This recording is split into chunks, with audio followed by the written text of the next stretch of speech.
ব্রাহ্মণবাড়িয়ার আখাউড়ায় নতুন করে বাঁধ ভেঙে বন্যা পরিস্থিতির অবনতি।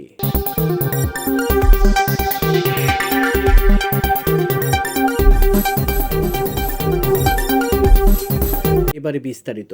ভারতের ত্রিপুরা রাজ্যের উজান থেকে নেমে আসা হাওড়া নদীর বাঁধ ভেঙে ব্রাহ্মণবাড়িয়ার আখাউড়ায় বন্যা পরিস্থিতির অবনতি হয়েছে। গতকালের তথ্য মতে এখন পর্যন্ত প্রায় 40টির অধিক গ্রাম প্লাবিত হয়েছে।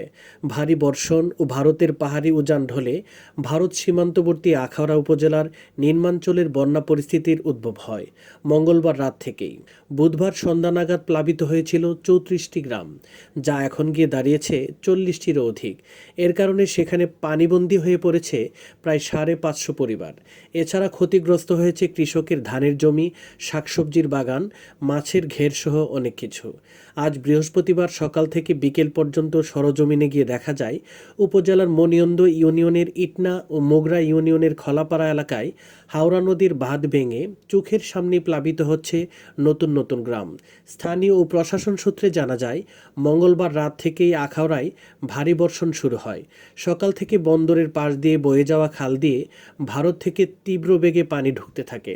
এক পর্যায়ে স্থলবন্দর, বাউতলা, বীরচন্দ্রপুর, কালিকাপুর, বঙ্গের চর, সাহেবনগর সহ অন্তত 40টির বেশি গ্রামে পানি ঢুকে পড়ে। ভেঙে যায় গাজীর বাজার এলাকায় স্থাপিত অতি গুরুত্বপূর্ণ অস্থায়ী সেতু। বন্ধ হয়ে পড়ে বন্দরের বাণিজ্য ও যাত্রী পারাপার। তাছাড়া ভেঙে গেছে সোনাই নদীর পার, হু হু করে ঢুকছে পানি। একই দিন খলাপাড়া এলাকায় হাওড়া নদীর বাঁধের কিছু অংশ ভেঙে পানি ঢুকতে শুরু করেছে। জেলা পানি উন্নয়ন বোর্ডের নির্বাহী প্রকৌশলী মঞ্জুরুল আলম জানান, হাওড়া নদী ও জাজির খালসহ বিভিন্ন পানি বিপদসীমার কাছাকাছি রয়েছে। তা অতিক্রম করলে আরও নতুন এলাকা প্লাবিত হতে পারে। জেলা কৃষি সম্প্রসারণ অধিদপ্তরের উপপরিচালক সুশান্ত সাহা জানান, পাহাড়ি ঢলে 195 হেক্টর শাকসবজির জমি, 122 হেক্টর আমনের বীজতলা, 3440 হেক্টর রূপা আমন ধানের জমি পানির নিচে তলিয়ে গেছে। দ্রুত পানি সরে গেলে ক্ষয়ক্ষতির সম্ভাবনা কম হবে, তবে পানি যদি দীর্ঘস্থায়ী হয় তাহলে ক্ষয়ক্ষতিও বাড়বে। তিনি জানান, 1 সপ্তাহ পর ক্ষয়ক্ষতির চূড়ান্ত প্রতিবেদন তৈরি করা হবে। উপজেলা নির্বাহী কর্মকর্তা গাজালা পারভিন রুহি জানান, দুর্গতদের জন্য শুকনো খাবারের ব্যবস্থা করা হয়েছে।